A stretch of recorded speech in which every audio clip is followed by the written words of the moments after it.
do you try to find out like if they have experience managing a property of similar size too than as to what you have?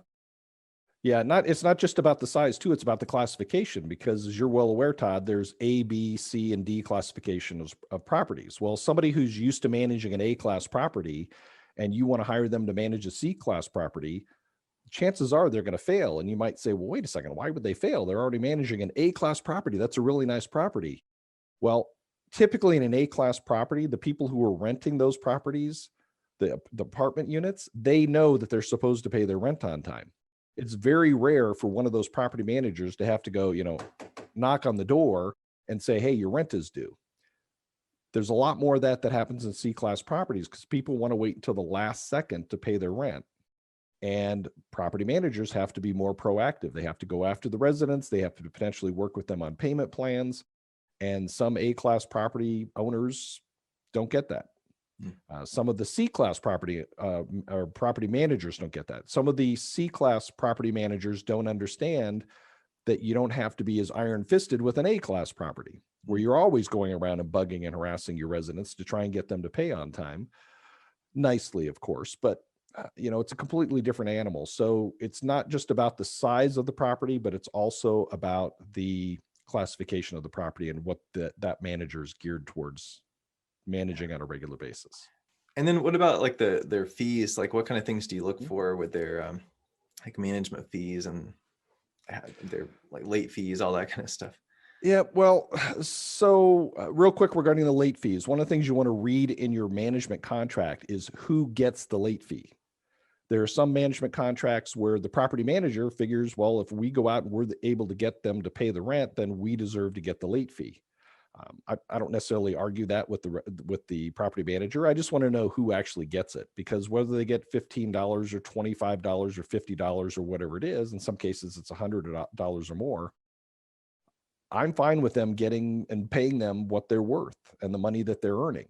The other thing too is regarding their fees. I don't look at necessarily how much they're trying to pay, because here's one of the things that I've heard from some of my students, and I actually dissuade them from doing this, is they'll go in and say, well, the manager was going to charge me 8% and I got them down to 7%, or I got them down to 6%.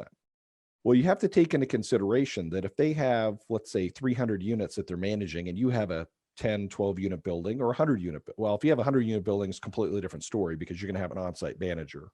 And usually your management rate is going to be lower anyway, just because you have an on-site manager. You're not going to be paying 7-8%. You're probably going to be in the 3 to 4 to 5% range. But what they do is they try and talk them down from 8 to 7, and they're like, or 8 to 6. And like, oh, I did a great job. I negotiated it down. And I tell them, it's like, well, so you have 12 units and they manage 300. And let's say they're getting 8% from all those other 288 units, except for your 12. Which ones do you think they're going to fill up first?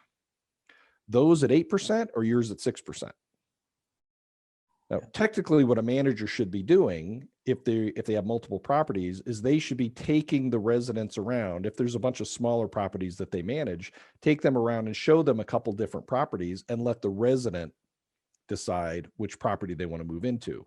But there are some that will push people to a particular direction because they might get a higher percentage. They might get a higher, what's called a leasing fee, right? So at one property, they get, let's say, the full first month's rent, but your property, you negotiated them down to a half month's rent on that first month when they move in. Which one do you think they're going to push first? So I don't necessarily look at what they're charging. I do. But what I'm more concerned about is what's reasonable and customary in that location, because not every city or property management firm, from coast to coast, is going to charge the same amount, whether it's a percentage or a fee to lease the unit or a fee to release the unit. So a year down the road, when somebody signs a new lease, what kind of fee do they get then? Is it any fee? Is it $50? Is it $100? Is it $200? Is it another half month's rent? So I want to see, when I interview property managers, I want them to tell me. I'm not going to argue with them about what their fees are, because they're worth it. A property manager will make you or break you very, very quickly.